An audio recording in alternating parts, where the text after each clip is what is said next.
Hey guys, I started this video well over a year ago. I had this grand idea of finding as many choruses that I could grab a hold of, lining them up scientifically so we could A, B, C, D, E, F, all the chorus effects, and you could get a real feel for it. I didn't realize it's almost impossible to do it scientifically because there's so many different ways to achieve the chorus effect. There's the mono chorus effect, and you could take two of the same signal and just waver one.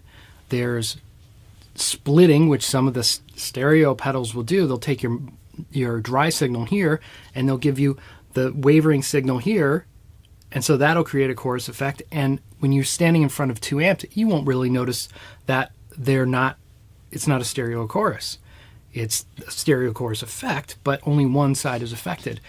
There's also Micropitchshift, which sounds a lot like chorus, which is kind of one of the effects that I prefer. You could hear that in a lot of Eddie Van Halen stuff, Steve Lukather. It's a pretty popular version of chorus. So, anyway, I just throwing that out there because I did the best I can. I still think there's a lot to be learned from this video. You could hear the difference between, say, like a Boss stomp box chorus effect and an Eventide H9 and an Eventide H8000. They all are going to sound a little different. Anyway, there's some really great effects in here. There's some dogs that are kind of rough, some that I thought would be great. Turns out they're not. Some really surprised me. So everything was done after the fact. I recorded one pass, and I'm using the radial guitar interface box, which allows you to use stomp box pedals in the mix, so to speak, after the fact. So taking that into account as well, because I also wanted to use rack effects. I mean, it was going to be so out of hand, but I tried. I hope you enjoy this. There you go. Hey guys, we are going deep today with chorus effects. I've grabbed every chorus effect I could get my hand on. We'll just play it over and over and over.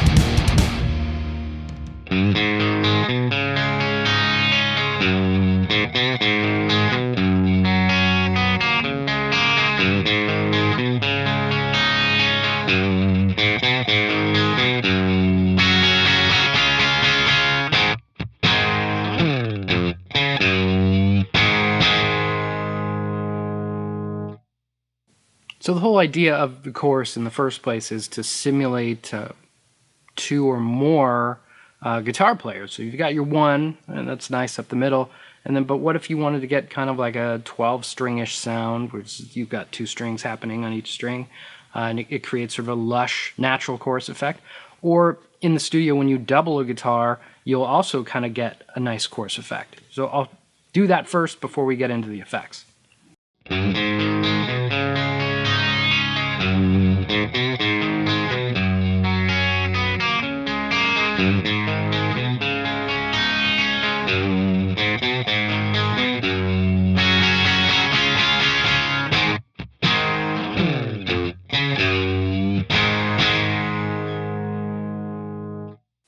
All right, so now we've got two playing.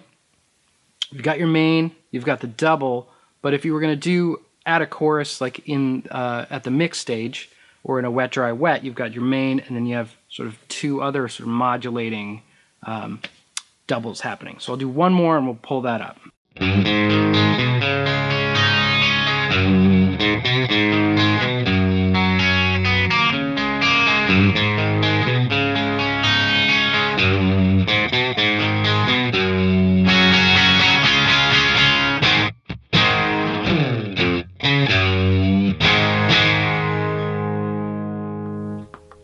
So that works really great if you have a very established part so that you're playing every nuance as close as possible to the original, and then you'll get that sort of nice wide sort of chorusy sound.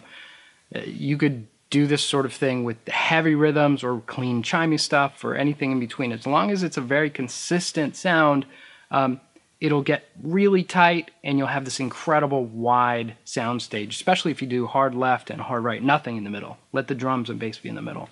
Now, if you're not playing tight, it's just going to start getting mushy and create take up a lot of space that you're going to need to get a really modern, punchy mix. I'm going to go back to having just one guitar, the first guitar that I played, and then I'm going to just pull up chorus effects, as many as I can find, and go through that.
Hey, thanks for sticking around and getting super chorus nerdy with me. Yeah, I hope it helps you make an informed decision if you're ever looking for a chorus. Or not. There you go. All right.